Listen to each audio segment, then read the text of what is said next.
తాకట్లో ఉన్న మీ బంగారాన్ని విడిపించి ఆ రోజు ఆన్లైన్ రేటుకి కొంటాం. Sharma gold company.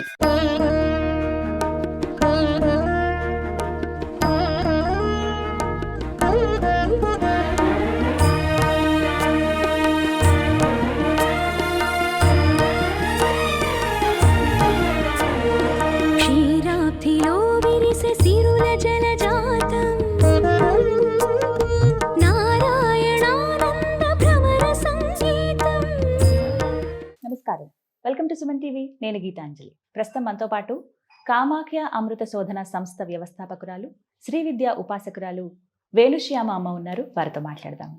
అమ్మ నమస్కారం. శ్రీమాత్రే నమః. లలిత అమ్మవారి ఉపాసన, లలితా సహస్రనామ పారాయణం, ఇవి ఎంతమందికి ఎన్ని సందేహాలంటే అసలు అమ్మవారి పూజని ఎప్పుడు ప్రారంభించాలి, నేను చేయొచ్చా చేయకూడదా, ఎలాంటి నియమాలు ఉంటాయని చెప్పి చాలామంది మహిళలు కామెంట్స్లో అడుగుతూ ఉంటారు అనమాట. ఈ ప్రశ్నలన్నీ కూడా అవే మీ ముందు ఉంచుతున్నాను.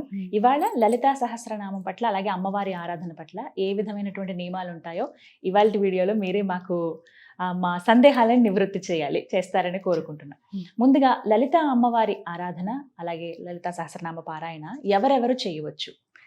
లలితా సహస్రనామ పారాయణ చేయాలి అంటే మనం ప్రాణం ఉంటే చాలు, ఎవరైనా చేయొచ్చు. ఎందుకు అని అంటే హృదయస్థ రవి ప్రఖ్యా త్రికోణాంతర దీపిక చైతన్యార్ఘ్య సమారాధ్య చైతన్య కుసుమ ప్రియ అంటే అర్థం ఏమిటి అని అంటే, నీ లోపల ప్రాణం ఉంటే చాలు, అది నేనే.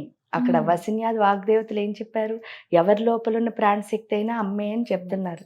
మరి అమ్మే ప్రాణశక్తి అయినప్పుడు ఇంకా ఆవిడ చదువుకోవడానికి నియమాలు రూల్స్ ఏవి లేవు, ఎవరైనా చెయ్యొచ్చు. కాకపోతే ఎలా చెయ్యాలి, ఎప్పుడు చెయ్యాలి అని ప్రశ్నిస్తే మనకి సంకల్పం రావడమే. ఎందుకంటే చింతామణి గృహాంతస్థ అని అన్నారు కదా. చింతామణి గృహం అంటే ఏమిటి? ఆజ్ఞాచక్రం. ఎందుకు చింతలు ఎక్కడి నుంచి వస్తాయి? ఇక్కడి నుంచే కదా. ఈ ఆలోచనలు ఎక్కడి నుంచి వస్తున్నాయో దాన్నే చింతామణి గృహం. మంచి ఆలోచన ఒకటి కనుక ఇక్కడి నుంచి బయటకు వచ్చింది అంటే నెక్స్ట్ మినిట్ లో ఇంప్లిమెంట్ చేసేయాలి అంతే. దీనికి మంచిదా చెడ్డదా, ఈ రోజు పంచమ అష్టమ నవమ అసలు సంబంధం లేదు. పౌర్ణమ అమావాస్య మనకి థాట్ వచ్చిందంటే అదే మంచి రోజు. ఎవరు ఇచ్చారు? చింతామణి గృహంలో ఉన్న ఆవిడ ఇచ్చింది. ఇచ్చినప్పుడు మనం చేసేయాలి కదా. అలా మీరు నిజంగా కూడా చూడండి, లైఫ్ లో ఏదైనా మనం అనుకున్న వెంటనే కనుక ఇంప్లిమెంట్ చేస్తే ఆ పని వల్ల ఏమవుతుంది అంటే ఎప్పుడు లైఫ్ లో సక్సెస్ వస్తుంది. ఆలోచిస్తే ఒక్కొక్కసారి ఆ పని చెయ్యం. ఎందుకు అని అంటే దానివల్ల వచ్చి ప్రాబ్లమ్స్ అన్ని కనిపిస్తూ ఉంటాయి. ఆలోచించకుండా ఉండిపోయాం అనుకోండి, బద్ధకం వల్ల చెయ్యం, ఎలా అయినా ఆ పని అవ్వదు.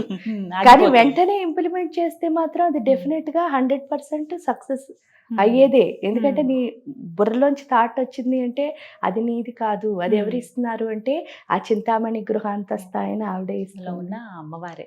ఎవరైనా చేయొచ్చు, ప్రాణం ఉన్న ప్రతి ఒక్కరూ చేయొచ్చు అన్నారు. ఈ సందేహం అయితే నివృత్తి అయిందమ్మా. అంటే ఉపాసన ప్రారంభించినప్పుడు లలిత ఉపాసన చేయటము, సహస్రనామ పారాయణ చేయటం రెండు ఒకటేనా? లలితా సహస్రనామాలు నిజంగా పారాయణ చేస్తే నవావరణార్చన చేసినట్టు. ఎందుకు అని అంటే లలితా సహస్రం ఎప్పుడైతే మనం చదవడం మొదలు పెట్టామో ఏమైందిట అంటే, అమెరికాలో వీళ్ళందరూ అన్ని రీసెర్చ్లు చేస్తూ ఉంటారు కదా. ఆ రీసెర్చ్ చేసినప్పుడు కొంతమంది సైంటిస్టులు కలిసి ఏం చేశారట, ఈ లలితా సహస్రం అంటే సౌండ్ని బట్టి ఒక గ్రాఫ్ రావడం, అంటే రేఖా గణితంలో ఒక ఆకారం రావడం, అది ఏదైతే ఉందో ఆ యాప్ లో ఏం చేశారట, వీళ్ళు లలితా సహస్రం అంతా చదివారట. చదివేసరికి ఫైనల్ గా వచ్చింది ఏంటి అంటే శ్రీచక్రం ఆకారం వచ్చిందిట. అంటే ఇప్పుడు సైంటిస్టులు చేశారు. ఈ తర్వాత ఇది వచ్చింది ఇలా శ్రీచక్రం ఆకారం. ఎప్పుడైనా సరే జాయింట్లన్నీ కలిసిన వాటిని కలిపితే ఆ పదార్థం ఏమిటో చెప్పి యాప్ ఒకటి ఉందిట. అయ్యేసరికి కెనడాలో ఒక సైంటిస్ట్ గారు ఏం చేశారట, ఆయన మన ఇండియా ఆయనే ముఖర్జీ గారు అని చెప్పేసి, వారు ఏం చేశారట అంటే ఈ జాయింట్లు అన్ని చోట్ల ఇప్పుడు యాపిల్ ముక్కలు కోసి పెడితే అదంతా కలిపి ఒక ముక్క పెట్టేసరికి అది యాపిల్ అని వచ్చేస్తుందిట. అంటే ఆ ఫిక్సల్స్ అన్ని కలిపినప్పుడు. అలాగే శ్రీచక్రం మధ్యలో కూడా అన్ని ట్రయాంగిల్స్ ఇంటర్సెక్షన్స్ ఉంటాయి. మీరు చూస్తే ఒకదానికి ఒకటి కలిసి ఉంటుంది. ఆ 9 కోణాలు కలిసి ఉన్నాయి కదా.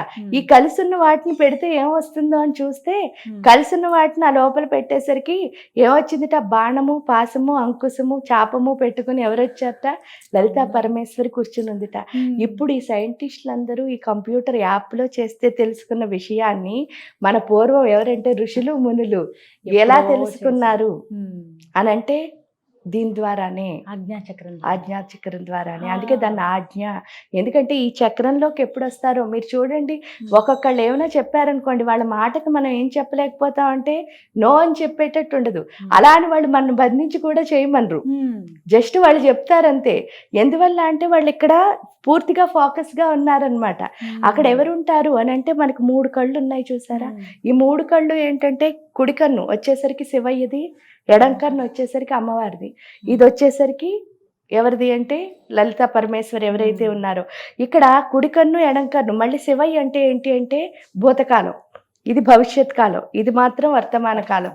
వర్తమాన కాలంలో ఎవరుంటారో వాళ్ళు మాత్రమే ఎప్పుడు ఎలా ఉంటారు అంటే వర్తమాన కాలంలో శివాశక్తులు అర్ధనారీశ్వర తత్వంతో ఉంటారు.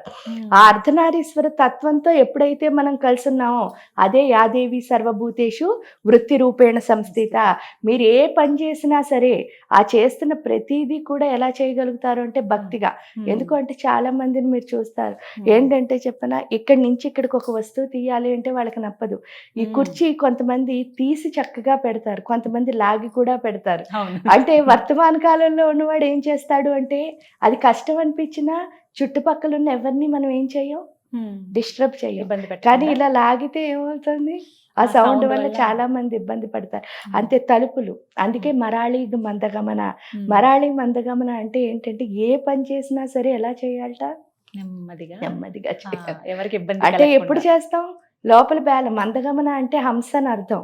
హంసకున్న బ్యాలెన్స్ ఏంటిట అంటే సముద్రం మీద హంసను వదిలేస్తే మామూలుగా సముద్రం దగ్గర మనం నుంచున్నాం అనుకోండి, అలలు ఎప్పుడు వస్తున్నాయో మనం ఇటు అటు ఊగుతూ ఉంటాం. కానీ హంస అలా ఊగదుట. ఆ అల మీద వదిలేస్తే అల కదులుతుంది కానీ హంస అలాగే ఉంటుందిట. అంటే లోపల అంత నిశ్చలంగా ఉండాలి. ఆ నిశ్చలత్వం ఎప్పుడైతే వస్తుందో అప్పుడు ఆటోమేటిక్ గా ఇంకా అమ్మలాగే కదా ఉంటాం. అందుకని చెప్పేసి ఇక్కడ ఏంటి అని అంటే ఈ లలితా సహస్రం చేసేటప్పుడు ఏముండాలి అంటే ఏముండదు. మీరు అంటే త్రికరణ శుద్ధి అంటారు. ఆ త్రికరణ శుద్ధి అంటే ఏంటంటే మీరు చెప్పే మాట, చేసే పని, ఆలోచించే మనస్సు 3 అయితేనే మీరు ఏ పని చేసినా సక్సెస్ అవుతుంది. అది ఎలాగొస్తుంది అంటే లలితా శాస్త్రం చదవగానే. ఈ చదివే లోపు ఏంటి అంటే ఈ డౌట్ల వల్ల ఏమవుతుంది, అనుమానం ఉండకూడదా అని అంటే అనుమానం ఉండొచ్చు, అనుమానం ఎప్పుడూ ఉండకూడదు. ప్రశ్న ఉండాలి మీకు. ప్రశ్నకి అనుమానానికి తేడా ఏంటంటే అంటారు. ప్రశ్న ఎప్పుడు ఎలా ఉంటుంది అంటే ఒక క్వశ్చన్ మీ లోపల వచ్చింది అనుకోండి, దాని ఆన్సర్ని మీరే వెతుక్కుంటారు. ఇప్పుడు ఆ మరాళి మందగా అంటే లోపల నిశ్చలత్వం ఎప్పుడైతే వస్తుందో అప్పుడే త్రికరణ శుద్ధి అన్నది వస్తుంది. ఆ త్రికరణ శుద్ధి వస్తేనే దేవత మీద భక్తి కలుగుతుంది. ఈ అనుమానాలు ఎన్ని వచ్చేస్తున్నాయో, ఎందుకంటే మనం డౌట్లన్నీ ఏం చేస్తున్నాం, బాహ్య ప్రపంచంతో పంచుకుంటున్నాం. ఎప్పుడైతే మిమ్మల్ని నాకు ఒక అనుమానం వచ్చింది, నేను మిమ్మల్ని అడుగుతాను, మీరు నాకు ఆన్సర్ చెప్తున్నారు, చెప్తే నాకు నచ్చుతుందా, నచ్చటం లేదు, నచ్చక ఏం చేస్తాను, ఎందుకంటే సాటిస్ఫైడ్ కాదు, పక్క వాళ్ళని అడుగుతున్నా. ఇలా అందరినీ అడుగుతూ వెళ్ళడం వల్ల నాకు సాటిస్ఫాక్షన్ రావటం లేదు సరికదా, కన్ఫ్యూజ్ అయిపోతున్నా. ఎందుకంటే మీది మీరు చెప్తున్నారు, వాళ్ళది అందరిది వినడం వల్ల బుర్రపాడవుతోంది. ఇక్కడికి వచ్చేసరికి అసలు ఎందుకు కన్ఫ్యూజన్ వస్తుంది అంటే ఎంతమందిని డౌట్లు అడగడం వల్లే. కానీ అదే కనుక క్వశ్చన్ కింద మార్చుకున్నాం అనుకోండి, నన్ను నేను ప్రశ్నించుకున్నాను, అప్పుడు దానికోసం ఎవరు తాపత్రయపడతారు, నాకే అనిపిస్తుంది తెలుసుకోవాలి అని. ఎప్పుడైతే మీరు ఒకటి తెలుసుకోవాలి అనుకున్నారో దాన్ని తెలుసుకోవడం చాలా ఈజీవే. ఎందుకు అని అంటే మీరు దాని మీదే ఉన్నప్పుడు అది మీకు ఆటోమేటిక్ గా అర్థం అవుతుంది. అందువల్ల ఏంటి అంటే డౌట్లు వదిలేయాలి. ముందు అన్నిటికంటే ముందు వదిలేయాల్సింది డౌటే. ఆ డౌట్ ఉంటే ఏమవుతుంది అంటే మనం కన్ఫ్యూజ్ అయిపోతున్నాం అనమాట. క్వశ్చన్ ఎప్పుడు వస్తుందో మీకు లైఫ్ క్లారిటీ వచ్చేస్తుంది. అంటే మీ ఆన్సర్ మీకు ఎప్పుడైతే ఫైండ్ చేశారో ఇంక మీరు ఎవరిది పట్టించుకోరు. ఇప్పుడు దేవుడు ఉన్నాడా లేదా అని మిమ్మల్ని అడిగాను అనుకో, దేవుడు ఉన్నాడు, కానీ మరి మీరేంటి ఇదే అదేది అని నేను మీ బోల్డ్ అని ప్రాబ్లమ్స్ చెప్పొచ్చు, కానీ ఫైనల్ గా మీరు ఏం చెప్తారు, అన్ని వినేసి దేవుడు ఉన్నాడనే చెప్తారు. అదే క్లారిటీ లేదనుకోండి ఏమొస్తుంది, డౌట్ లోపల సందేహం వస్తుంది. అంటే అది ఎప్పుడు అదే హృదయస్థార విప్రఖ్యా త్రికోణాంతర దీపిక. ఎప్పుడైతే హృదయంలో సూర్యుడి యొక్క శక్తి కలిసిందో చాలా మంది పైగా దానికి ఏంటంటే దేవుడికి మన కోరికకి లింక్ పెడతారు. అది ఎంత తప్పు అంటే, సపోజ్ దానికి ఎగ్జాంపుల్స్ ఏం చెప్పను. మీ అమ్మగారు నాన్నగారు ఉన్నారు, మీ అమ్మగారు నాన్నగారు ఉండి వాళ్ళు మిమ్మల్ని స్కూల్లో జాయిన్ చేశారు. స్కూల్కి పుస్తకాలు కొంటారు, చక్కగా మీకు అన్ని అరేంజ్మెంట్స్ చేస్తారు. మీరు బస్సులో వెళ్తే బస్సు, ఆటోలో వెళ్తే ఆటో, లేదా మీరే దింపండి అంటే వాళ్ళే దింపుతారు, తీసుకొస్తారు, అన్నీ చేస్తున్నారు తల్లి తండ్రి. కానీ స్కూల్లో చదవాల్సింది ఎవరు? నేనే. టీచర్ చెప్పింది వినాల్సింది ఎవరు? నేనే. నేనే. మరి అలాంటప్పుడు అవి రెండు నేనే చేయాలని నాకు క్లియర్గా తెలుస్తున్నప్పుడు దేవుడికి పూజ చేసి నా కోరిక తీరితే నువ్వు ఉన్నావని, తీరకపోతే నువ్వు లేవు అనడం తప్పే కదా. ఎందువల్ల అంటే దేవుడికి పూజ చేయడం వల్ల నాకేమొస్తుంది అంటే స్టాండింగ్ ఎనర్జీ అన్నది వస్తుంది. ఆ శక్తితో నేనేం చేయాలి, నాకు కావాల్సిన కోరికలు నేనే సాధించుకోవాలి. ఇప్పుడు మీరు డాక్టర్ అవుతానంటే మీ నాన్నగారు అవరు కదా, మీరు ఇంజనీర్ అవుతానంటే మీ నాన్నగారు అవరు కదా, మీరే అవ్వాలి కదా. అలాగే నేనేం కోరుకున్నానో అది సాధించుకోవాలంటే నేనే చెయ్యాలి. నాకు శక్తి ఎవరు ఇస్తున్నారు? అమ్మవారు ఇస్తుంది. క్రియ మాత్రం మన ద్వారానే ఇవ్వాలి. అది అర్థం చేసుకున్నామో ఇంకెప్పుడు దేవుణ్ణి మనం ఏం చెయ్యం, నిందించము. ఆ నిందించకుండా ఉంటే చాలు, మంచిగా ఎదుగుతాం. ఈ విధంగా అమ్మవారిని పూజన చేయాలంట. అమ్మ, మరి ఇంకొక సందేహం ఏంటంటే, ఇప్పుడు పారాయణం ప్రారంభిస్తున్నాం అని చెప్పి కొంతమంది 9 రోజులు, 11 రోజులు, 21 రోజులు ఇలా నియమంగా పెట్టుకుంటున్నారు. అలా పారాయణ చేయొచ్చా? కేవలం ఒక్కరోజు చేసినా కూడా అది పారాయణం కిందకే వస్తుందా? ఒక్కరోజు చేసిన పారాయణే. కానీ ఏంటంటే ఈ పారాయణలు ఇన్ని రోజులు అన్ని రోజులు అని ఎందుకు పెట్టారు అంటే, ఇప్పుడు సపోజ్ మనం ఏం చేసినా సరే 41 రోజులు చేయాలి అని, ఏం చేసినా సరే 21 రోజులు. 21, 41 ఎందుకు చెప్పారు అని అంటే, మనకి ఏదైనా ఒక పని చేస్తున్నాం అనుకోండి, ఆ పని రోజు కంటిన్యూగా అలవాటు అయింది అనుకో, ఆ తర్వాత ఇంకా మనం ఏం చేయలేం, ఇంకా మానలేం, దాన్ని కంటిన్యూ చేస్తూ వెళ్తాం. అందులో ఈ లలితా సహస్రం కానీ ఏవైనా చదువుతున్నాం అనుకో, స్లోగా మన గుండెల్లో హ్యాపీనెస్ అన్నది వస్తుంది, ఎంత లేదన్నా ప్రశాంతత వస్తుంది. ఆ ప్రశాంతత ఎప్పుడైతే వచ్చిందో, ఇంతకు ముందు కంటే కొంచెం బాగుంది కదా, దాన్ని కంటిన్యూ చేయాలి అనిపిస్తుంది. ఆ స్థితి ఏదైతే ఉందో అది క్రియేట్ చేయడానికి డేస్ పెట్టారు తప్ప, అసలు ఒకసారి మొదలెడితే లైఫ్ లాంగ్ చేయాల్సినవే అవి. కొంచెం నియమాలు పెట్టుకుంటారమ్మా. మంగళవారం చదవటం, శుక్రవారం చదవటం, పౌర్ణమి లేకుంటే అమావాస్య, ఇలా ఏమైనా పండగలు వచ్చినప్పుడు ఇలా సందర్భాల్లో చదువుతూ ఉంటారు. ఇది సరైన పద్ధతేనా? సరైన పద్ధతేనా అంటే, నిజం చెప్తే ప్రతిరోజు చేయాలి. ఎందుకు అంటే మనం అన్నం తింటున్నాం, పడుకుంటున్నాం, ఆ రెండు మారినప్పుడు ఎందువల్ల అని అడుగుతున్నారు. ఇవి ఎందుకు చేస్తున్నారు అని మీరు అడుగుతారు. ఈ శరీరాన్ని కాపాడుకోవడానికే తిండైనా తింటున్నావు, నిద్ర అయినా పోతున్నావు, అంతే కదా. మరి ఈ శరీరాన్ని కాపాడుకోవడానికే నువ్వు ఇంత ఇంపార్టెన్స్ ఇచ్చినప్పుడు, నీ ఆత్మని సంస్కరించుకోవడానికి లేదా నీ ఆత్మశక్తిని పెంచుకోవడానికి ఇంకెంత ఇవ్వాలి. అందువల్ల టైం లేదు అన్నది అసలు ఇక్కడ చెప్పకూడదు. ఎందుకంటే మీరు చేయాలనుకున్న పనికి టైం లేనప్పుడు కూడా మీరు చేసినవి చాలా ఉంటాయి. ఇక్కడ టైమే దేవుడు, అంటే కాలమే దైవ స్వరూపం. ఎందుకంటే మిగతావి ఏవైనా మీరు వదిలేస్తే మళ్ళీ సంపాదించుకోవచ్చు లైఫ్లో ఎప్పుడైనా. ఒక్కసారి టైంని వదిలేస్తే మాత్రం ఇంకెప్పటికీ తిరిగి రాదు. ఆ తిరిగి రాని టైం దేవుడు అయినప్పుడు ఆ టైంని మీరు నిజంగా వాడుకోవాలి అంటే, అంటే ఆ టైంని ఇష్టమైనట్టు వదిలేసుకుని బాధపడి, అయ్యో నేను పొద్దున్న నుంచి ఏం చేయలేదే, ఇది చేద్దాం అనుకున్నాను. చాలా మంది మీరు చూస్తూ ఉంటారు, ఇంత షెడ్యూల్ పెట్టుకున్నానండి, ఈ రోజు ఏం చేయలేకపోయాను. అలా ఫీల్ అవ్వకుండా ఉండాలంటే ఫస్ట్ చేయాల్సింది ఏంటంటే దేవుడి పూజ. ఎందుకు చేయాలండి అంటారు, మీ టైంని ఎలా వాడుకోవాలి అన్న క్లారిటీ మీకు అక్కడే వస్తుంది.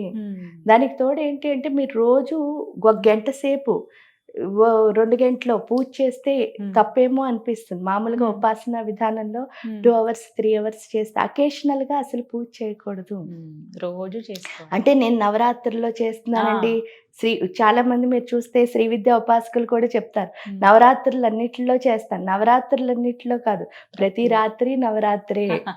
ఎందుకు అని అంటే ఎవ్రీడే చేయాలి. ఆ ఎవ్రీడే ఎప్పుడైతే మీరు చేస్తారో అప్పుడే అమ్మవారి యొక్క అసలు అమ్మ అంటే అదే కదా, అభ్యాసాతిశయజ్ఞత. అభ్యాసం చేసిన కొద్దీ రోజు రోజుకి కొత్తగా కనిపిస్తుంది. ఆ కొత్తదనం చూడాలి అంటే ఒక్కసారి ఆ రుచి చూసామంటే, ఎందుకంటే అందరూ ఎందుకు చెప్పండి, ఇది అయిపోయింది, నాకు ఇంక బోర్ కొట్టింది, కొత్తగా ఇంకోటి ఏదైనా చేయాలి అని ఎందుకు అంటున్నారు అంటే ఎంజాయ్మెంట్ కోసం. కానీ ఇక్కడ ప్రతి క్షణం కొత్తదనమే. అది ఎలా అంటే, మీకు విష్ణుమూర్తి అమ్మవారిని పద్మనాభ సహోదరి అంటారు. వాళ్ళిద్దరికీ ఉన్న సేమ్ క్వాలిటీ. పద్మనాభుడు ఏంటి అంటే స్వాదిష్టాన చక్రంలో ఉంటాడు విష్ణువు. స్వాదిష్టాన చక్రం యొక్క లక్షణం ఏంటి అంటే, మన శరీరం పాంచభౌతీకరణమైనది, ఇందులో జలతత్వం. జలానికున్న లక్షణం చూడండి, ఎప్పుడు అది వెళ్ళిపోతూ ఉంటుంది, పారుతూ, ఫ్లోయింగ్ ఎనర్జీ. ఆ పారుతూ వెళ్ళడం అంటే ఏంటంటే పాతి ముందుకు వెళ్ళిపోతుంది, మళ్ళీ కొత్తగా వస్తుంది, పాతి అంటే అర్థం ఏమిటి అంటే నువ్వు ఎప్పుడైతే, అందుకే దాన్ని స్వ అధిష్టానము, ఆవిడ సొంతంగా కూర్చున్న ప్లేస్, దాన్ని కనుక మనం ఓపెన్ చేసాం అనుకోండి, అది ఎలా ఓపెన్ అవుతుంది అంటే మీకే చెప్పారు, మంత్రిణ్యంబా విరచిత విషంగా వదితోషిత. విషంగా అంటే ఏంటి, వాడు ఎవరో రాక్షసుడు అనుకుంటున్నాం, విషమైన అంగము కలవాడు అని. విషమైన అంగం అంటే ఏంటి, ఆ స్వాదిష్టాన చక్రం దగ్గర ఎప్పుడు కామంతో కూడిన శక్తే ఉంటుందిట. దాన్ని ఎలా మార్చుకోవాలి అంటే ప్రేమపూరితమైన శక్తి కింద. ఎవరు మాతంగా అంటే అదే అర్థం కదా, మనలో ఉన్న కామాన్ని తీసేసి ప్రేమను అక్కడ ప్రవేశపెడుతుంది. ఎప్పుడైతే పెట్టిందో శరీరం అంతటికీ అక్కడి నుంచి ఎనర్జీ వస్తుంది. అప్పుడు అది ప్రేమ తత్వం అయినప్పుడు ఏమవుతుంది, మనం ఎవరి కింద మారుతున్నాం, అమ్మ కింద మారుతున్నాం. ఎప్పుడైతే అమ్మ కింద మారామో మనం అనుకున్నవన్నీ ఏదైనా సరే మంచిగా. ఈ టైం ఫ్రేమ్ వాళ్ళు చెప్పింది ఎందుకు అంటే మనకు అలవాటు చేయడానికి, కానీ మనం ప్రతిరోజు సాధన చేయాలి, చేస్తేనే ఆత్మశక్తి అన్నది పెరుగుతుంది. మన ఆత్మశక్తి పెరగకుండా మనం దేన్ని ఎందుకంటే మిమ్మల్ని ఎవరైనా అడుగుతారు ఎప్పుడైనా మీరు చూస్తే, ఏంటంటే ఆత్మస్థైర్యం చాలా ఎక్కువ అండి అంటారు మీరు ఏదైనా ఒక పని చేసిరాగా. ఎందుకంటున్నారు మనకు తెలిసి లోపల, కానీ శరీరానికి లోబడిపోతున్నాం అనమాట. లోబడిపోయి తినడం పడుకోవడం మీద ఉన్న శ్రద్ధ ఈ కార్యం చేయడం మీద లేదు. అదే కనుక దేవతది, రోజుకి ఏదో ఒకటి అలవాటు చేసుకోండి. నాకు టైం లేదనుకోవద్దు, ఫస్ట్ మీకు టైం ఉంది, 5 నిమిషాలే ఉంది కదా, ఖడ్గమాలు చదువుకోండి. ఆ ఖడ్గమాలు చదువుకోండి, లేకపోతే అన్నపూర్ణాష్టకం చదువుకోండి, లేకపోతే విష్ణు అష్టోత్తరం ఏ దేవుడు అని కూడా లేదు, చెప్తున్నా, ఏ దేవుడు చదివినా మీకు ఏ దేవుడు ఇష్టమైతే ఆ దేవుడు చదువుకోండి, అందరూ ఒకటే.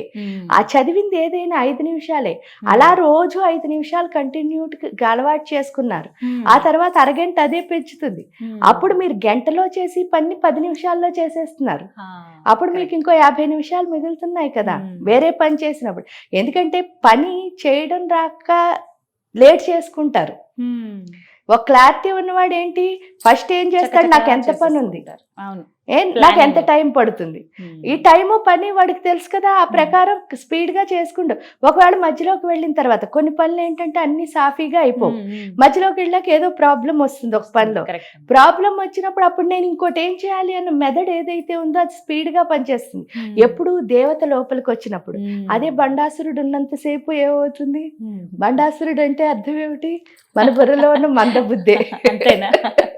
ఆ మందబుద్ధిని తీసేస్తే ఎవరు వస్తున్నారు, అందుకే బండాసుర వదోద్యుక్త శక్తి సేనా సమన్విత అని అమ్మవారి పేరు. అమ్మవారు ప్రతి ఒక్క దాంట్లో ఎంతో అర్థాలు ఉన్నాయి కదమ్మా. ఈ విధంగా చేసుకోవాలి. మా ఉపాసన చేసేటప్పుడు లలిత పారాయణం చేద్దామని నిర్ణయించుకున్నప్పుడు ఇంట్లో అంటే పూజా మందిరంలో అమ్మవారి విగ్రహం పెట్టుకోవాలా, ఫోటో పెట్టుకోవాలా, ఎలా ప్రారంభించుకోవాలి? నిజంగా మనసులో ఆవిడ విగ్రహం ఉంది కాబట్టి దాన్ని చూడగలిగితే చాలా బెస్ట్. అది చూడలేనప్పుడు మీకు నచ్చిన పటం ఏదైనా సరే, అది విగ్రహం పెట్టుకోవాలని రూల్ లేదు, వాళ్ళకి ఏ విధంగా నచ్చితే. ఇదంతా చేస్తున్నది నిజంగా అంటే చాలా మంది చూడండి హోమాలు చేసినప్పుడు అంటారనమాట, ఏంటి అంటే విశేష ద్రవ్యాలు వేశానండి ఎందుకంటే అమ్మవారి అనుగ్రహం తొందరగా కలుగుతుందండి. ఆ విశేష ద్రవ్యాలు ఎవరికి అని ప్రశ్నించుకున్నాం అనుకోండి, సపోజ్ అంటే ఇక్కడ ఏవైనా గొప్పవి ఎవరికి, మనకి, అంటే మళ్ళా మానవులకి. కానీ ఆవిడకి విశేషం ఏం కాదు కదా, ఆవిడే సృష్టించింది ఇదంతా. చాలా మంది ఏమంటారు నవరత్నాలు వేశానండి అంటారు. నువ్వు వేసి నవరత్నాలు ఏమాత్రం అంటే ఇంత వేస్తున్నావు. కానీ ఆవిడ దగ్గర మొత్తం ప్రహారీ గోడలు ఉన్నాయి 44 మీరు చూస్తే. అందులో ఒకటి ఏమంటారు, నీల రత్నాలతో ఉన్నాయి, వజ్రాలతో ఉన్నాయి, వైఢూర్యాలతో ఉన్నాయి, ఇంద్ర నీల రత్నాలు. ఇవన్నీ ఏంటి ముక్తారత్న ప్రాకారం, మరకత రత్న ప్రాకారం. అంటే మరకతాలు ఇవన్నీ మనకి ఇక్కడ చాలా గొప్ప కదా, కానీ అవన్నీ గోడల కిందే పెట్టుకుందిట, ప్రహారీ గోడల కింద వడిద్వీప జుట్టు. మరి ఇంకా ఆవిడకి విశేషం ఏమిటి అని ప్రశ్నించుకుంటే విశేషం మనకి ఏంటంటే, ఇక్కడ నేనేమనుకుంటున్నానంటే వేసిన ప్రతిసారి నేను ఇంత గొప్పది ఇచ్చాను అని నాకు నేను తృప్తి పడుతున్నాను తప్ప అక్కడ తృప్తి ఇవ్వటం లేదు. నిజంగా కూడా దేవతకి తృప్తి ఇచ్చి అంత గొప్పవాళ్ళమా అని ఒక్కసారి ఆలోచించుకున్నాం అనుకోండి, ఇంకెప్పుడు అలాంటి మాటలు మనం మాట్లాడడానికి అవకాశం లేదు. ఎందుకంటే దేవతకి మనం తృప్తి ఇవ్వలేము. మనకి తృప్తి లేక చేస్తున్నప్పుడు మన కోరిక తీర్చి ఆవిడే మనకి తృప్తినిస్తోంది అంటే అర్థం ఏమిటి అంటే, ఇక్కడ ఏది వేసినా సరే మన ఇష్టంతో మన కోసం మనం చేస్తున్నది. కాబట్టి విగ్రహం కూడా అంతే, పటం కూడా అంతే. నాకేది హ్యాపీ అయితే అది పెట్టుకోవాలి. అంటే నాకు విగ్రహం ఇష్టం. ఇప్పుడు సపోజ్ చూడండి, అలా అంటే అలా. చాలా మంది అని కాదు, సపోజ్ నాదే నేను చెప్తున్నా, నాకు అభిషేకం చేయడం ఇష్టం, అందుకని అది విగ్రహానికే నేను చేయగలుగుతాను.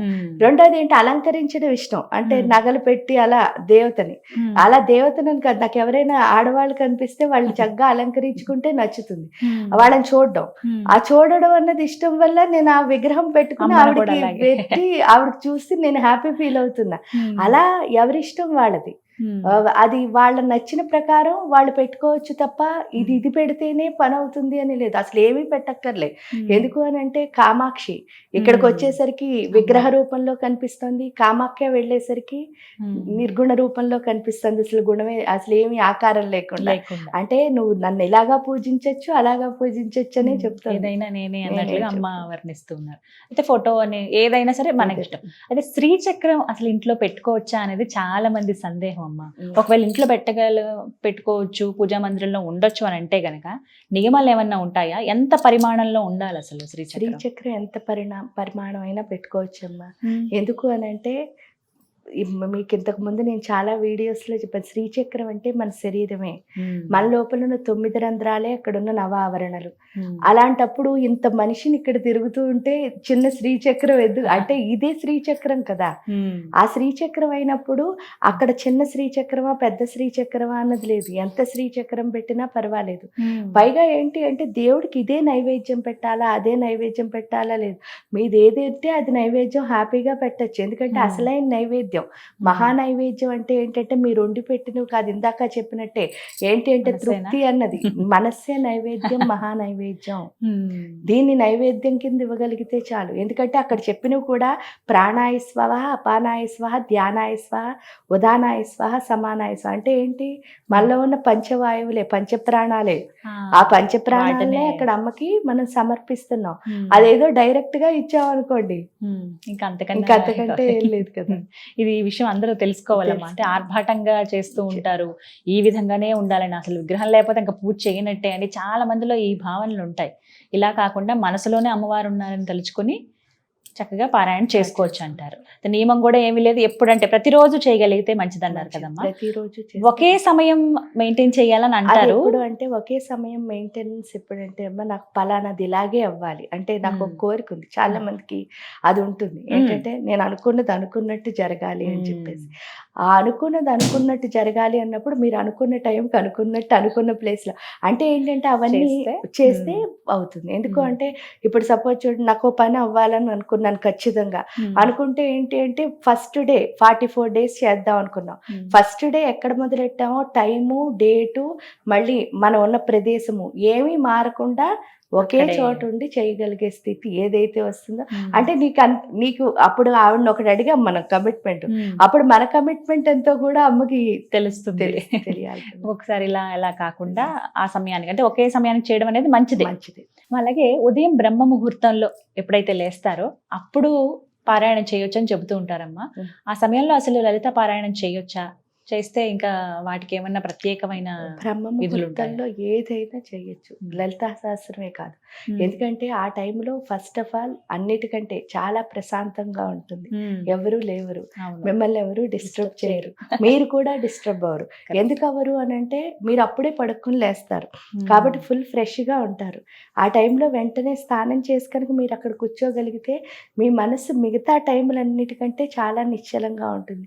పైగా ఆ టైంలో ఏంటంటే దేవతలందరూ తిరుగుతూ ఉంటారని చెప్తారు కాబట్టి వాళ్ళు కూడా మనకు కొంచెం సహాయం చేస్తారు. ఏంటంటే దేవతలు ఎప్పుడు మన సాధనకి ఇంకొంచెం ముందుకు తీసుకువెళ్ళడానికి సహాయం చేసేవాళ్లే కాబట్టి మనం ముందుకు వెళ్ళడానికి ఎక్కువ అవకాశం ఉంటుంది బ్రాహ్మీ ముహూర్తంలో ఏ పని చేసినా సరే. అమ్మ తలకి స్నానం ప్రతిరోజు చేయాలా లలితా పారాయణం చేసేటప్పుడు? అవసరం లేదు, అక్కర్లేదు. ఈ చిన్న నియమాలే చాలా మందికి తెలియదు, దానివల్లే ఆగిపోతుంటారు. అమ్మో ఇవాళ అసలు తలకి స్నానం చేయలేదు కదా, ఇవాళ వద్దు రేపు చదువుదాం, ఈ రోజు అనుకున్నాం కదా ఇవాళ తలకి స్నానం చేసి శుభ్రంగా ఉండి ఇవాళే చేద్దాం, ఇలా ఉంటుంది ఆలోచన. ఇవన్నీ ఏంటంటే అమ్మ మనం అనుకోకుండా మన చుట్టూ మనమే ఏం చేస్తున్నాం, కంచెలు కట్టేస్తున్నాం. బౌండరీస్ కట్టేసుకుని ఏం చేసుకుంటున్నాం అంటే దాన్ని విడలేక, అంటే ఈ నైవేద్యం పెడితేనే పూజ చేయాలి, అంటే ఆ నైవేద్యం ఉంటేనే పూజ చేస్తున్నాం. అసలు పూజ చేయడం ఇంపార్టెంటా, నైవేద్యం ఇంపార్టెంటా? మీరు ఆలోచించుకుంటే పూజే కదా. అంటే అందుకనే ఆ లలితా శాస్త్రంలో కూడా మన బంధాలను విడగొట్టి నామం ఒకటి ఉంది. అదేమిటంటే విశృంఖల వివిక్తస్థ వీరమాత వీర. మనం పెట్టుకున్న కంచెలన్నిటినీ ఏం చేస్తుంది ఆవిడ? విడగొట్టేస్తుంది. ఎప్పుడైతే విడిపోయిందో, ఎందుకంటే మనం ఎప్పుడైతే సర్కిల్ గీసుకున్నామో ఆ సర్కిల్లో నుంచుంటున్నాం, అప్పుడు నాకు సంబంధించిన వాళ్ళనే నేను పిలుస్తున్నాను. అంటే మా అమ్మ, మా నాన్న, మా అత్త, మా మామ, నా ఫ్రెండ్స్, నా సిస్టర్స్, వీళ్ళే ఉంటున్నారు. అదే ఆ బౌండరీ తుడిచేసాం అనుకోండి, వరల్డ్ అంతా నాకేమవుతుంది? ఫ్రెండ్లీ. ఎందుకు అంటే శ్రీ విద్య అన్నది అదే నేర్పిస్తుంది. అంటే లలితాదేవికి పూజ చేస్తే ఏమొస్తుందండి? ఏమొస్తుందండి అంటే శివ శివశక్తి ఐక్య రూపిణి లలితాంబిక. శివ అంటే అర్థం ఏమిటి అనంటే ఆత్మభౌడే శివుడు. అందుకే ఈశాన సర్వ విద్యానాం ఈశ్వర సర్వభూతానం. ఆయన లేని ప్రదేశం లేదు అన్నారు. అంటే మరి ఏ ప్రదేశంలోనూ ఆయన లేడు అంటే మీరు చూస్తే కనిపిస్తున్నాడా? నేను చూస్తే కనిపించాడా? లేదు కదా. అంటే మరి అన్ని చోట్ల ఉన్నప్పుడు ఎక్కడో చోట ఇంతైనా కనబడాలి కదా. ఎందుకు కనిపించట్లేదు అంటే ఆత్మభౌడే ఈశ్వరుడు. లోపలికి ఎవరు వెళ్తారో వాళ్ళకే కనిపిస్తాడు. అంటే అందుకే ఇక్కడ స్త్రీ పురుషుడు అని అభేదం ఉండదు. ప్రతి ఒక్కళ్ళ లోపలున్న ఆత్మ ఎవరు? శివస్వరూపే. అమ్మ అంటే ఎవరు అంటే ఇగో నాకు కనిపిస్తున్న ప్రకృతి. నాకు ఏది కనిపిస్తే అదే అమ్మ. అది స్త్రీ అవ్వచ్చు, పురుషుడు అవ్వచ్చు, పిల్ల అవ్వచ్చు, పెద్ద అవ్వచ్చు, చెట్టు అవ్వచ్చు, ఎలక అవ్వచ్చు, పిల్ల అవ్వచ్చు, ఏదైనా అమ్మే. సో అంటే అన్నిట్లో అమ్మ. నేనేం చెయ్యాలి అంటే మరి లోపల శివుడు ఉన్నాడు, ఈ బయట ఎవరున్నారు? అమ్మ ఉంది. ఈ శివుడిని అమ్మని కలుపుతూ వెళ్ళడమే. అదే శివ శివశక్తి ఐక్య రూపిణి లలితాంబిక. అంటే శ్రీ విద్య ఉపాసన నేర్పించేదే అది. అందువల్లే వీళ్ళు ఎక్కువ వీళ్ళు తక్కువ అని అసలు ఈ సృష్టిలో ఉండదు. అందరూ సమానమే. అదొక్కటి తెలుసుకోవాలి. అదొక్కటే తెలుసుకోవాలి ప్రతి ఒక్కళ్ళు. అందరూ సమానం అంటే ఇంకా అసలు ఈ గొడవలే లేవు. నిజమమ్మా. ఈ పేదనిక వాళ్ళు వీళ్ళ కులాలు మతాలు ఈ గొడవలన్నీ ఏవి ఉండవు. నిజం. అందరికి ఇళ్లలో పూజా మందిరం ఉంటుంది. మరి ఇలా పారాయణ చేసేటప్పుడు అమ్మవారికి నైవేద్యంగా కొన్ని చెబుతూ ఉంటారమ్మా. అంటే ఈ ప్రశ్న ఇబ్బంది పెడుతున్నానని కాదు, కానీ చాలా మందికి శుక్రవారమే కావచ్చు, ఇలా పారాయణం ప్రారంభించినప్పుడు కావచ్చు, లేదా అమ్మవారి పూజప్పుడు ప్రత్యేకించి ఈ నైవేద్యం అమ్మవారికి ఇష్టమైంది అంటూ ఉందా? అలా పెట్టాలా? అసలు నైవేద్యం అన్నది అసలు లేదు. ఏదైనా అమ్మకు పెట్టచ్చు.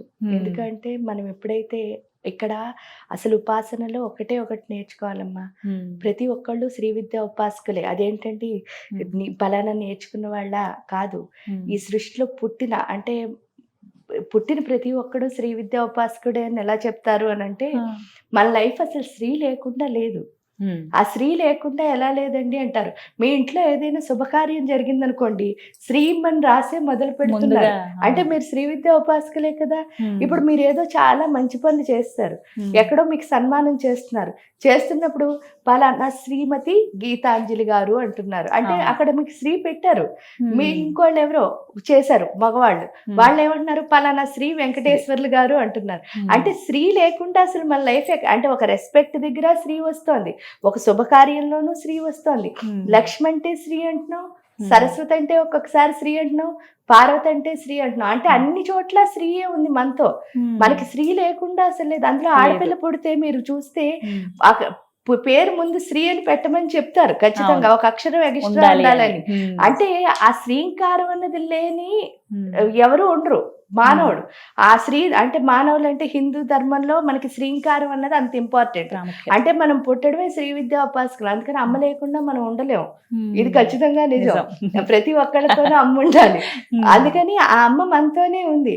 కానీ అదేది తెలుసుకునే స్ఫురణ ఏదైతే ఉందో ఆ స్ఫురణ ఒక్కటే మనం తెచ్చుకోవాలి. ఇది నేను కొత్తగా ఇప్పుడు నేర్చుకున్నానమ్మా ఈ విషయం. తెలుసుకుంటాను ఖచ్చితంగా. ఎందుకంటే విగ్రహం ఉండాలి, మనం ఆ రోజు పూజ చేయాలి, నైవేద్యం పెట్టాలి, ఇలా ఇవైన తర్వాతే పారాయణ చేసుకోవాలని చెప్పి చాలా అనుకున్నాను. కానీ అలా కాదు, మన మనసులోనే అమ్మవారు ఉంది, ఉన్న స్థలంలో మీరు ఎక్కడంటే అక్కడే ఆవిడ ఉన్నట్టు అని.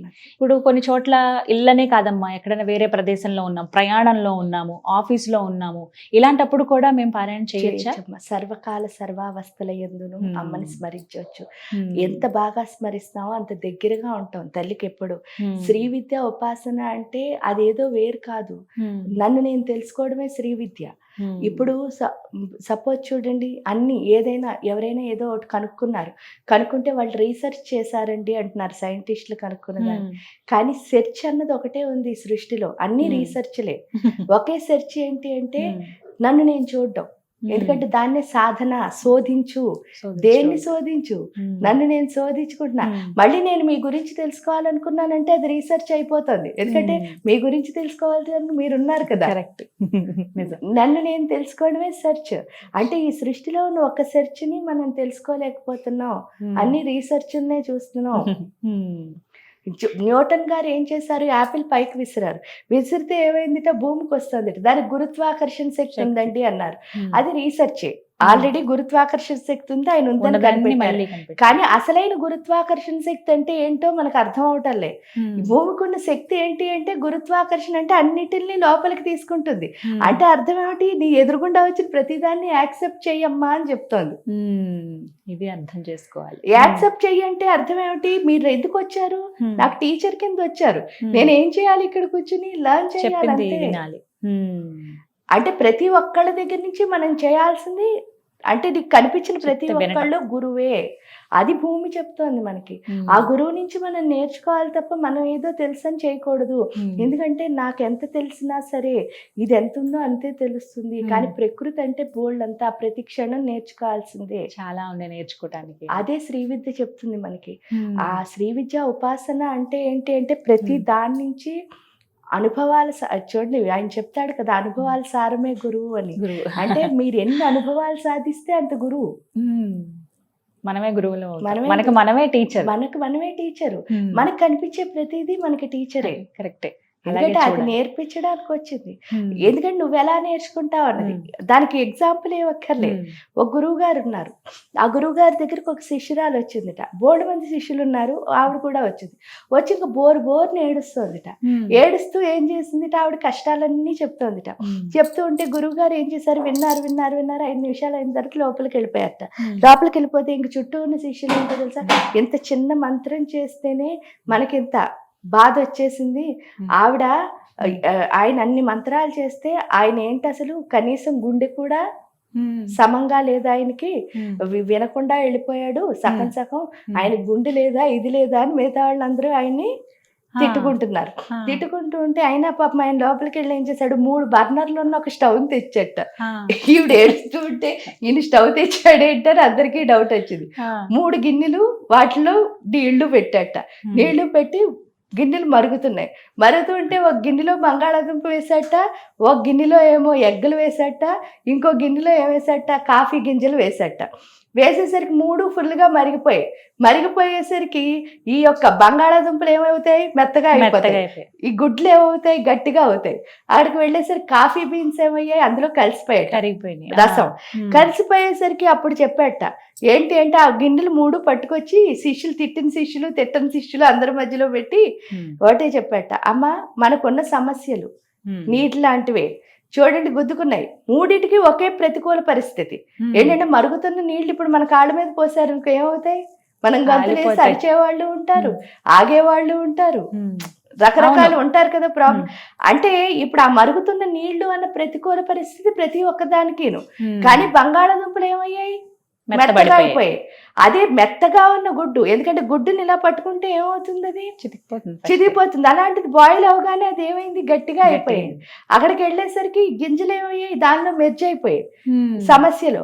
అంటే మనం ఎలా ఉండాలి అన్నది మనమే డిసైడ్ చేసుకోవాలి. ఇప్పుడు ప్రాబ్లం వచ్చింది, దాన్ని పట్టించుకుని నేను అలా గుండె వీక్గా అయిపోతానా, లేకపోతే గుడ్డులా గట్టి పడతానా, లేదా కాఫీ బీన్స్ లా అందులో కలిసిపోయి దాంతో నేను ముందుకు వెళతానా. ఎందుకంటే మనకు ప్రాబ్లం ని సాల్వ్ చేస్తే దాని వల్ల వచ్చిన అనుభవం ఏమవుతుంది, ఇంకే ప్రాబ్లం తెచ్చుకోకుండా ఉపయోగపడుతుంది, ఒక లెసన్. దాన్ని అలా చేస్తానా, ఈ 3 ఎలా ఉంటాను అనేది మనమే డిసైడ్ అవ్వాలి. అంటే అందరికీ అన్ని సమస్యలు ఉంటాయి, కానీ ఆ సమస్య అన్నది కాకుండా చూడాలి, ఎలా ఏం నేర్చుకోవాలి, అది మనకి శ్రీ విద్యా ఉపాసనతో వస్తుంది. చక్కటి వివరణ అమ్మా, ఇది చాలా మంది తెలుసుకోవాలి.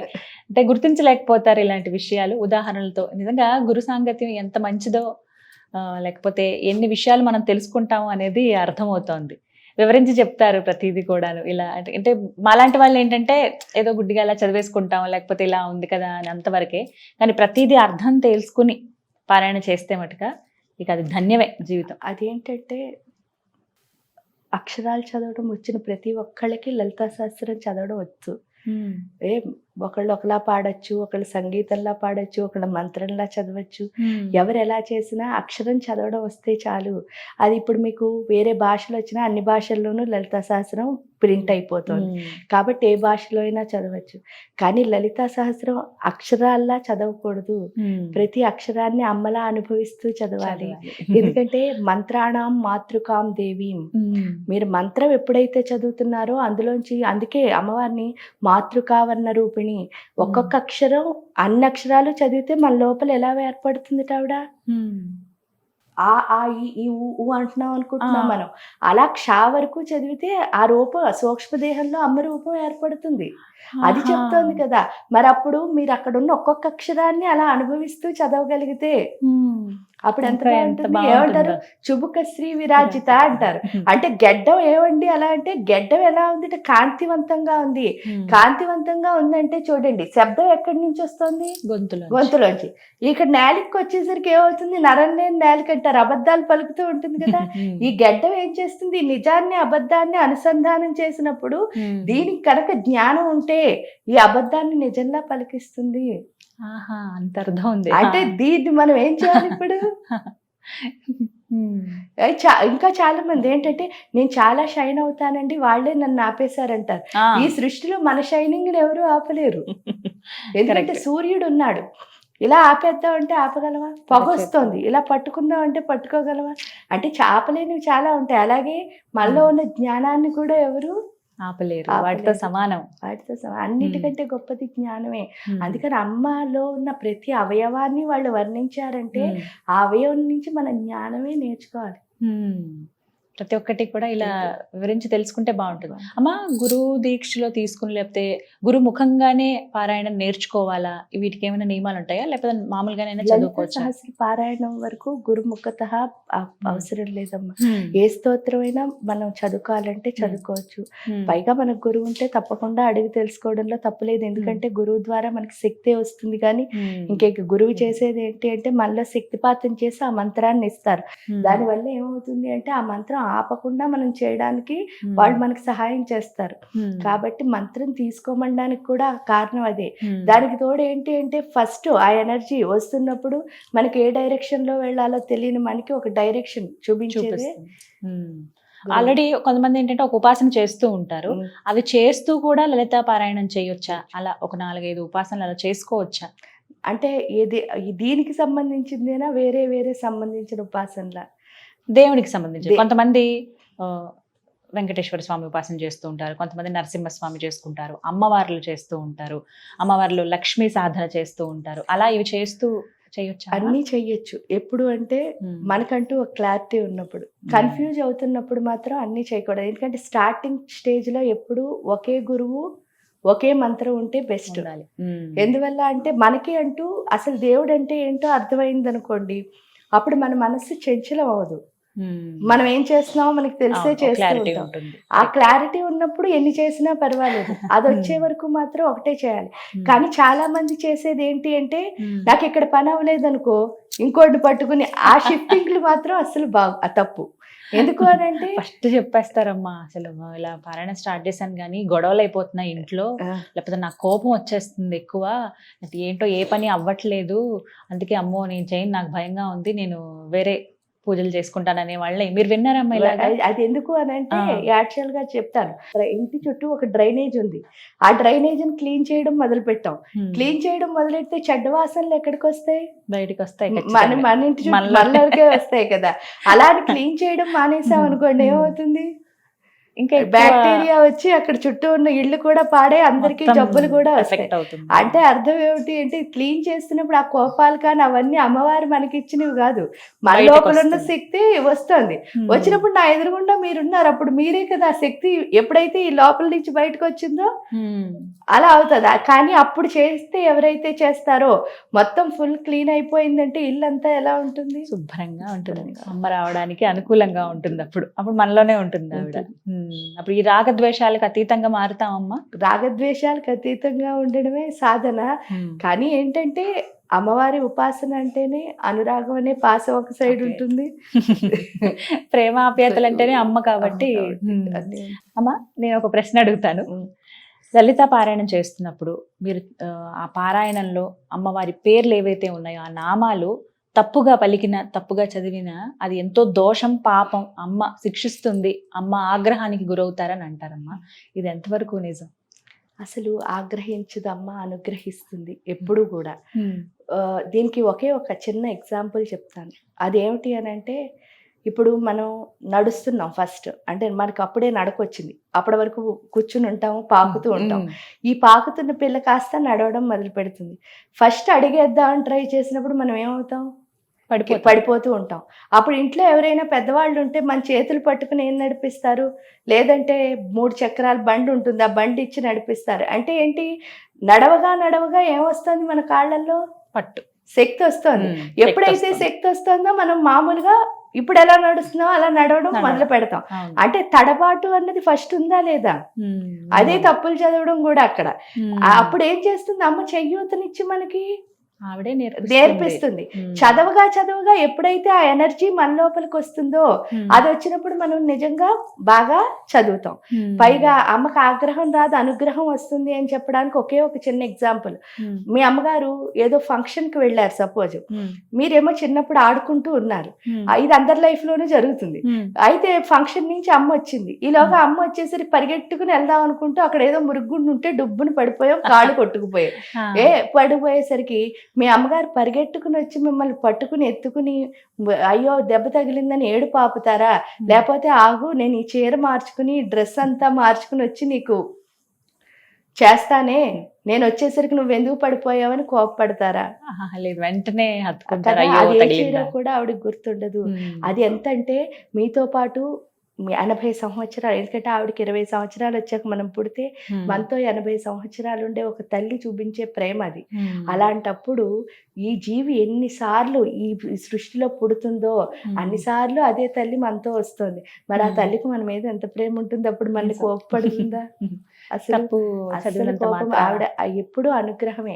పైగా మీరు ధ్యాన శ్లోకంలోనే చదువుతున్నారు, శ్రీ విద్యాం శాంతమూర్తిం సకల సునుతాం, ఎప్పుడు శాంతంగానే ఉంటుంది. మరి అలాంటప్పుడు మన పైన ఆవిడకేమిటి కోపం, ఆవిడకి అసలు కోపమే లేదు. ఆ కోపం అంతా మన లోపల ఉన్నదే. మన లోపల ఉన్న కోపాన్ని ఆవిడకి ఏం చేస్తున్నాం. ఇంకా ఉపాసకులు అందరూ చేసే పని, చాలా మంది ఏమనుకుంటారంటే, నాకు కోపం వచ్చింది అనుకోండి, అమ్మవారు పూజ చేస్తే నాకు కోపం వచ్చింది అనుకుంటాం. కానీ తప్పు, నాలో ఉన్న కోపం బయటకు పోతుంది. అది మరి బయటకు పోయినప్పుడు కనిపిస్తుంది, మంచిదే అంటారు. అది మంచిదే చాలా. కానీ అమ్మకి అసలు కోపం లేదు. అందుకే ఆవిడని చాలా మంది మీరు వారాహి, ప్రత్యంగిర, ఈ దేవతల్ని రౌద్రీ దేవతలని పిలుస్తారు. రౌద్రీ దేవతలు అంటే అర్థం ఏంటి అంటే, మనలో ఉన్న కోపాన్ని తీసేసి రుద్రత్వాన్ని ఎవరైతే బయటకు తీస్తారో, రుద్రత్వం ఎక్కడుందని చెప్పుకుంటున్నాం, మన ఆత్మ రుద్రుడు అని చెప్తున్నాం కదా. అంటే ఆ ఉపాసన ద్వారా మనకి ఏం తెలుస్తుంది, ఆత్మజ్ఞానం అన్నది కలుగుతోంది. అది తెలుసుకుంటే ఆ కోపం అన్నది మన లోపల నుంచే వస్తుంది. అది పోవడం బెస్టే కదా, లోపల ఉన్నది మంచిదే. తెలియక చాలా మంది విడిచిపెట్టి ఇంకొక సాధన వైపు వెళ్ళిపోవటమో, అసలు చేసే సాధన కూడా ఆ పారాయణాన్ని కూడా ఆపేయడమో చేస్తారు. అది నేను కొంతమంది దగ్గర విన్నానమ్మా, బాధ అనిపించింది, ఎందుకు అలా చేశారు, మళ్ళీ ఇంకా మీరు ప్రారంభించారు. అది ఎలా ఉంటుంది అంటే, వంపుకుంటున్నాం, మళ్ళీ ఎత్తుతున్నాం, మళ్ళీ వంపుతున్నాం, మళ్ళీ ఎత్తుతున్నాం, మళ్ళీ చివరికి ఎక్కడికి మనం అంతే ఉంటున్నాం. పైగా తగ్గిపోతూ ఉంటుంది, ఎందుకంటే ఓపిక తగ్గిపోతుంది ఎత్తడానికి. అప్పుడు ఏమవుతుంది, మనలో కూడా ఇంకా సాధన వద్దులే అని చెప్పి చాలా మంది విడిచే వాళ్ళు కూడా ఉంటారు.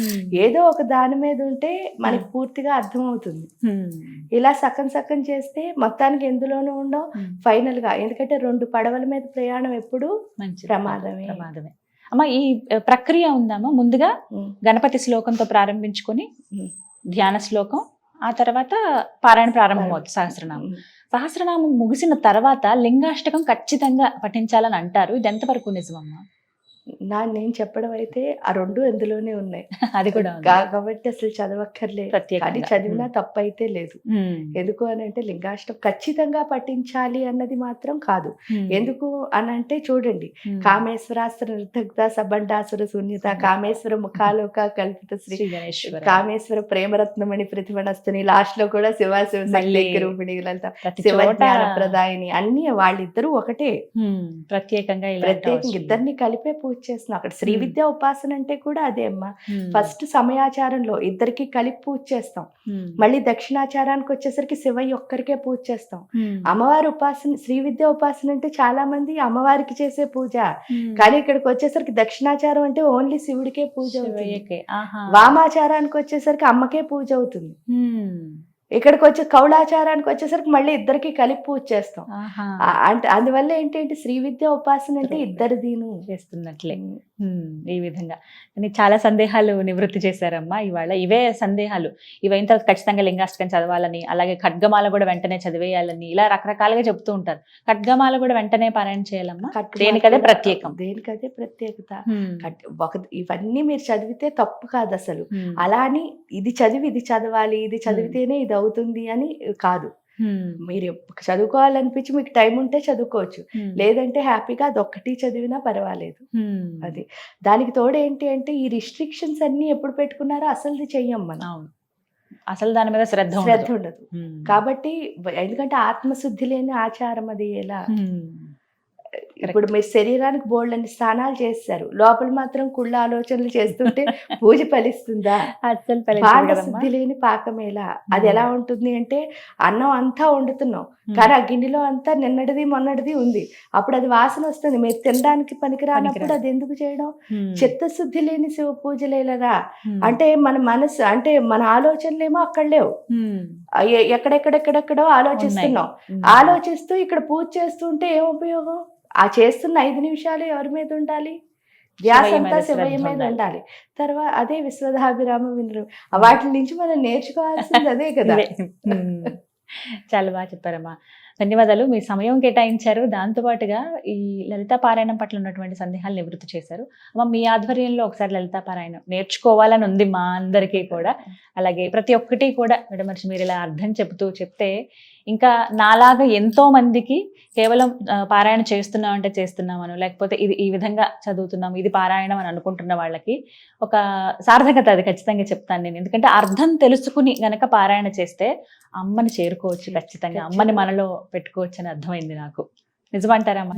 ఎందుకని రోజు 5 to 6 లైవ్ జరుగుతుందమ్మా మా ఛానల్లో. అందులో ప్రతిరోజు ఒక నామం. ఛానల్ పేరమ్మా కామాఖ్య అమృత శోధన అని ఉంటుంది. అందులో ప్రతిరోజు ఒక అర్థం చెప్తూ ఆ రోజు పారాయణ చేయిస్తున్నాం అన్నమాట. తప్పకుండా ఎవరైనా కావాలంటే అలా వినొచ్చమ్మా. జాయిన్ అవ్వచ్చు.